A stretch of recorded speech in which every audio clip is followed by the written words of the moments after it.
I knew we were headed for another round of tough terror talk in the presidential campaign from the moment that bomb went off in Manhattan's Chelsea neighborhood. You probably knew it too, especially when the story got bigger as there were bombs in New Jersey. There was that knifing attack in Minnesota. And fortunately, in all of these incidents, nobody got hurt. But if the idea was to spread fear and uncertainty, that obviously happened. And even before law enforcement authorities in New York, who did a great job, captured the suspect in New Jersey, Donald Trump and Hillary Clinton were out there talking about terrorism, which, of course, whenever there's one of these attacks, we saw it after Orlando, we saw it after San Bernardino, suddenly that rises to the top of the news and to the top of the campaign agenda.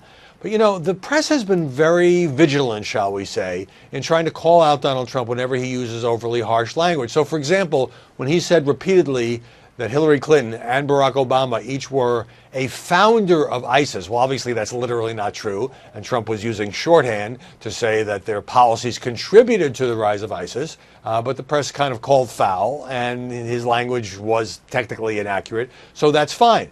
But Hillary Clinton, in this latest round, said that Donald Trump, in the language that he uses, is giving aid and comfort to our adversaries, aid and comfort to ISIS. Now, that's a really loaded phrase. I looked it up in the Constitution. There it is as part of the definition of treason.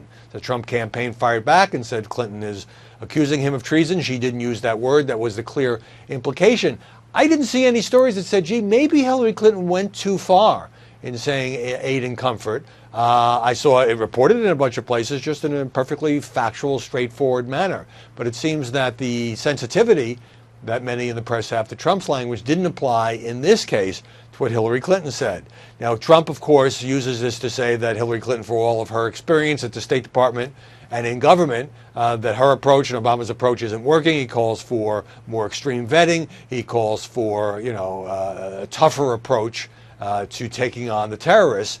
And this actually became the subject of an inaccurate banner, one of those on-screen banners you see at the bottom of the screen for CNN, because Trump had talked to Bill O'Reilly on Fox, and Trump had talked about his version of extreme vetting and profiling. He said the Israelis profile, we should profile.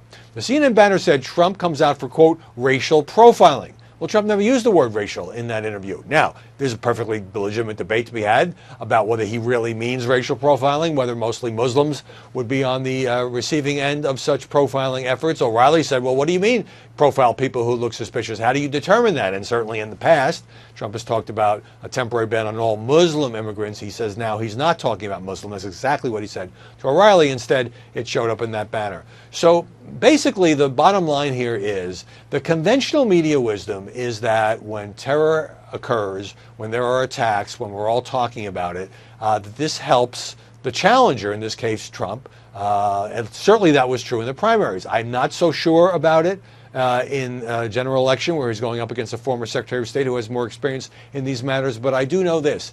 If you look at the political landscape and how it changes when these things happen, if there is a sense in the country of fear and uncertainty, and if there's a sense that the current policies aren't working, even a sense of chaos out there, that has to help the challenger. Maybe it helps a little bit, maybe it doesn't help that much. There's a lot of things that go into this election, but I am sure that these attacks will be among the questions that NBC's Lester Holt will have in next week's first presidential debate.